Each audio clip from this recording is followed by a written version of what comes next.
Hello, good morning students. अपन पढ़ रहे थे chapter number 12 organic chemistry basic principle and techniques. ठीक है, देखो इस चैप्टर में अपन ने कुछ टॉपिक्स और कुछ पॉइंट्स के बारे में अपन डिस्कशन कर चुके हैं। लाइक कार्बन की जो वैलेंसी होती है वो टेट्रा वैलेंसी होती है। ठीक है, कार्बन का जो नेचर होता है वो कैटेनेशन की प्रॉपर्टी रखता है। ठीक है, इसके अलावा अपन कुछ पॉइंट्स और डिस्कस कर चुके थे, like structural formula, condense formula, ठीक है, bond line structural formula, cyclic compounds और पॉलीगॉन कंपाउंड्स क्या होते हैं, इनके कुछ एग्जाम्पल्स अपन कर चुके हैं। ठीक है, इनमें कोई डाउट नहीं है ना? अगर डाउट हो तो आप पूछ सकते हो। ठीक है, सेकंड, उसके बाद अपन ने स्टार्ट किया था क्लासिफिकेशन। अपन ने कल पढ़ा था। ठीक है, क्लासिफिकेशन में अपन ने पूरा क्लासिफिकेशन डिस्कस किया था और जो उसका जो डिफरेंट डिफरेंट कैटेगरीज थे उनको अपन ने वन बाय वन डिस्कस किया था। ठीक है, फिर भी इनमें भी कोई डाउट हो आप तो पूछ सकते हो।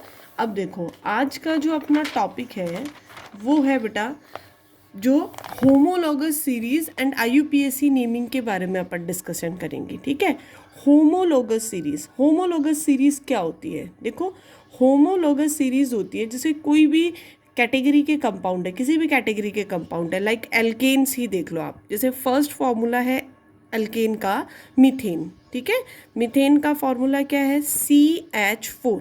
ठीक है, सेकंड जो इसका कंपाउंड है वो कौन सा है बेटा? Ethane. Ethane is CH3 single bond CH3। अब इन दोनों में देखो डिफरेंस क्या है। इन दोनों की जो फिजिकल प्रॉपर्टीज़ होंगी और केमिकल प्रॉपर्टीज़ होंगी वो सेम होंगी। क्यों? क्योंकि ये एक सेम फंक्शनल ग्रुप से बिलोंग कर रहे हैं, बट इनका जो मॉलिक्यूलर फॉर्मूला है उसमें डिफरेंस होगा। और उसमें किस चीज़ का डिफरेंस होगा? देखो यहाँ कार्बन का नंबर कितना है? 1 एंड हाइड्रोजन कितने हैं? 4। यहाँ कार्बन कितने हैं? 2 एंड हाइड्रोजन कितने हैं? 6। मीन्स इसमें क्या ज़्यादा है, क्या एक्स्ट्रा है? इसमें CH2 ग्रुप। ठीक है, ये ग्रुप इसमें एक्स्ट्रा है। अब इसका नेक्स्ट मेंबर देखो, CH3 CH2 CH3। ठीक है, अब यहाँ देखो इसका फॉर्मूला और इसके फॉर्मूले का, इन दोनों का डिस्कशन करें तो यहाँ पे भी क्या एक्स्ट्रा है?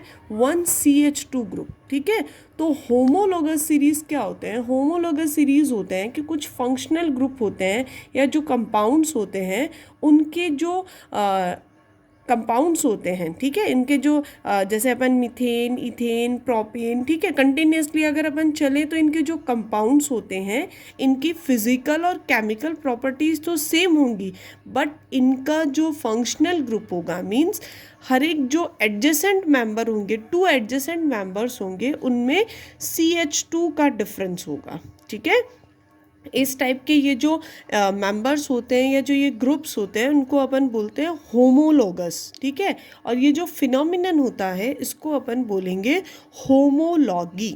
क्लियर है? ठीक है, अब इधर देखो, ये जो 2 सक्सेसिव मेंबर्स होंगे, लाइक जैसे अगर मैं मीथेन और इथेन की बात करूँ तो ये जो 2 सक्सेसिव मेंबर्स होंगे इसमें कितने का डिफरेंस होगा? CH2 ग्रुप का डिफरेंस होगा। CH2 ग्रुप का मीनिंग हुआ 14 एटॉमिक मास यूनिट। अब ये 14 एटॉमिक मास यूनिट क्या है? देखो यहाँ पे कार्बन है। ठीक है, और आपको पता है कार्बन का एटॉमिक मास जो होता है वो कितना होता है बेटा? 12। ठीक है, देन प्लस हाइड्रोजन का एटॉमिक मास कितना होता है? 1 एंड नंबर ऑफ हाइड्रोजन कितने हैं यहाँ पे? 2। तो 2 इंटू 1, तो 12 प्लस 2 कितना हो गया? 14। तो यहाँ इसमें कितने का डिफरेंस होता है? या तो CH2 ग्रुप का डिफरेंस होगा या 14 एटॉमिक मास यूनिट का डिफरेंस होगा। क्लियर है? समझ आया फर्स्ट पॉइंट, होमोलॉगस सीरीज क्या होती है? ठीक है, अब देखो, अब अपन स्टडी करेंगे बेटा IUPAC सिस्टम की। ठीक है, या IUPAC नेमिंग की। किसके IUPAC नेमिंग? ऑर्गेनिक कंपाउंड्स की। ठीक है, अब देखो, अगर अपन IUPAC नेमिंग के बारे में बात करें तो सबसे पहले तो IUPAC होती क्या है? देखो ये बेसिक आप 10th क्लास में नेमिंग पढ़ चुके हो। ठीक है, फिर भी देख लो, IUPAC का फुल फॉर्म होता है international union of pure and applied chemistry. ठीक है, अब देखो यहाँ जो अपन नेमिंग करेंगे वो वैसी ही होगी जैसे आपने 10th क्लास में की थी, ठीक है। और इसके अलावा आप देखोगे कि कुछ न्यू फंक्शनल ग्रुप्स आएंगे जिनकी वजह से उसमें थोड़ा सा वेरिएशन आएगा, बट यहाँ कुछ न्यू टर्म्स आएंगी, ठीक है। आपने वहाँ पे नेमिंग जो की थी वो डायरेक्ट की थी, बट यहाँ कुछ न्यू टर्म्स के साथ आप यहाँ नेमिंग करोगे।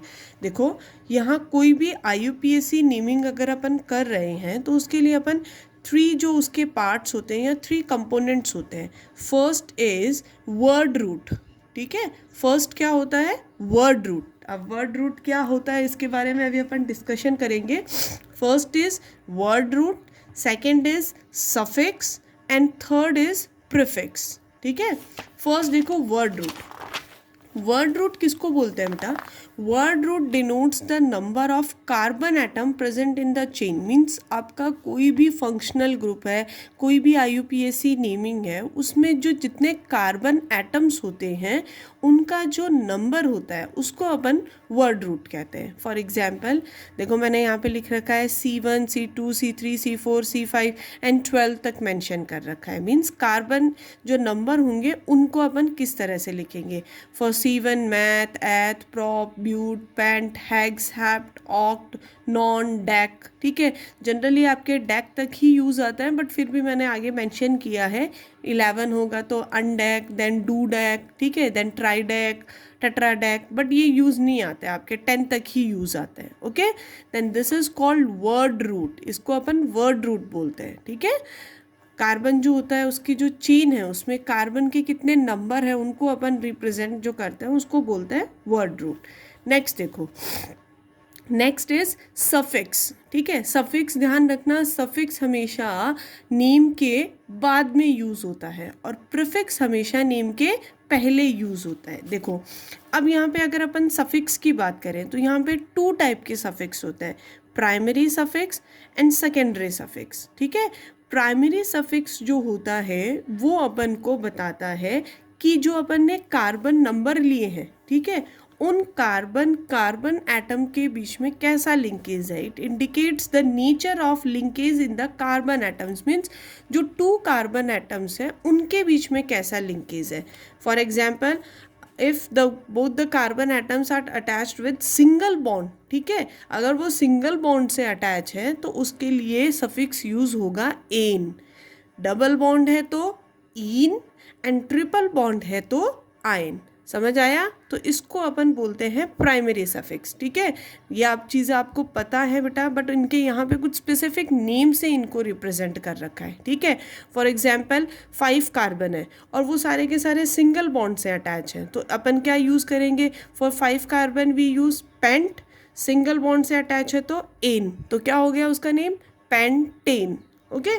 अब देखो सेकेंडरी सफिक्स। सेकेंडरी सफिक्स जो होता है उसमें अपन क्या रिप्रेजेंट करते हैं? अपन जो फंक्शनल ग्रुप्स होते हैं, ठीक है, ये तो नॉर्मल कार्बन चेन है, यहाँ अपन रिप्रेजेंट करेंगे कोई भी स्पेशल फंक्शनल ग्रुप अगर उसमें ऐड है तो उसको इंडिकेट करेंगे, ठीक है। वैसे आपके इस बार 11th क्लास में 16 फंक्शनल ग्रुप आएंगे, बट यहाँ मैं आपके जो 10th में आपके काम आए हुए हैं उन्हीं को एक बार रिवाइज कर रही हूँ, ठीक है। For example if alcohol present होगा तो ओल यूज़ होगा, एल्डिहाइड्स प्रेजेंट होंगे तो अल यूज़ होगा, कीटोन्स होंगे तो ओन यूज़ होगा, एंड कार्बोक्सिलिक एसिड्स होंगे तो ओइक एसिड यूज़ होगा, ठीक है। अपन ने यहाँ पे जो थर्ड कंपाउंड है, जो थर्ड कंपोनेंट है या थर्ड जो टॉपिक है प्रीफिक्स, उसके बारे में डिस्कशन अभी नहीं किया है, ठीक है। वर्ड रूट और सिर्फ सफिक्स के बारे में डिस्कशन किया है, ठीक है। वर्ड रूट हो गया number of carbon atom, suffix में 2 सफिक्स हो गए, primary suffix and secondary suffix, ठीक है। अब इसका एक एग्जाम्पल देखो, ठीक है। ये वैसे आपके पूरे डिटेल में मैं आपको बाद में टेबल बना के एक्सप्लेन करूँगी, यहाँ मैंने एक बेसिक एग्जाम्पल के लिए इसको चूज़ किया है, ठीक है। नेक्स्ट देखो, अब एग्जाम्पल है, यहाँ पे देखो 1 2 3 4 कार्बन एटम्स अटैच है विथ सिंगल बॉन्ड। तो यहाँ पे क्या क्या चीज़ें अपने यूज़ आई हैं? First word root and second only primary suffix. देखो यहाँ वर्ड रूट कितना है? 4 कार्बन है तो क्या यूज़ होगा? ब्यूट। एंड प्राइमरी सफिक्स, इन 4 कार्बन्स के बीच में बॉन्डिंग कैसी दिख रही है बेटा आपको? सिंगल बॉन्डिंग ना, तो उसके लिए अपन क्या यूज़ करेंगे? एन। इट मीन्स इसका IUPAC नेम क्या हो गया, ब्यूटेन, ठीक है। ऐसा ही सेकेंड एग्जाम्पल देखो, अब इसमें 3 कार्बन है और उसके साथ एक फंक्शनल ग्रुप और है, और वो कौन सा फंक्शनल ग्रुप है, अल्कोहल, ठीक है। और अल्कोहल के लिए अपन क्या यूज़ करते हैं बेटा, OL, ऑल। तो यहाँ देखो, for 3 carbon we use word root prop, primary suffix single bond से अटैच है तो एन, सेकेंडरी सफिक्स क्या है, ओल है। तो अब इन तीनों को कंबाइन करो, प्रॉप प्लस एन प्लस ओल, ठीक है। अब एक चीज़ ध्यान रखना, जब अपन प्राइमरी सफिक्स और सेकेंडरी सफिक्स को ऐड करते हैं तो अगर आपके पास 2 वॉवल्स हो तो एक को अपन ड्रॉप कर देते हैं, ठीक है। फॉर एग्जाम्पल ANE और OL, तो यहाँ पे ये दोनों वॉवल हो गए तो अपन ई को ड्रॉप कर देंगे। तो देखो इसका नेम क्या लिखा है मैंने, प्रोपेनोल, ठीक है। अब ये देखो, ये मैंने कुछ एग्जाम्पल्स दिए हैं आपको जो आपको खुद को करने हैं। ये विदाउट सेकेंडरी सफिक्स वाला है, नॉर्मल है, इसमें कोई फंक्शनल ग्रुप नहीं है, ठीक है। और इनमें इसमें फंक्शनल ग्रुप है और लास्ट वाले में फंक्शनल ग्रुप है, ठीक है। आपको एक हिंट और दे देती हूँ मैं, यहाँ इन दोनों फंक्शनल ग्रुप में कार्बन कंटेनिंग फंक्शनल ग्रुप है, इट मीन्स ये कार्बन चेन में इंक्लूड होगा, ठीक है। कोशिश करना, अगर नहीं होता है तो मैं नेक्स्ट वीडियो में आपको बता दूंगी।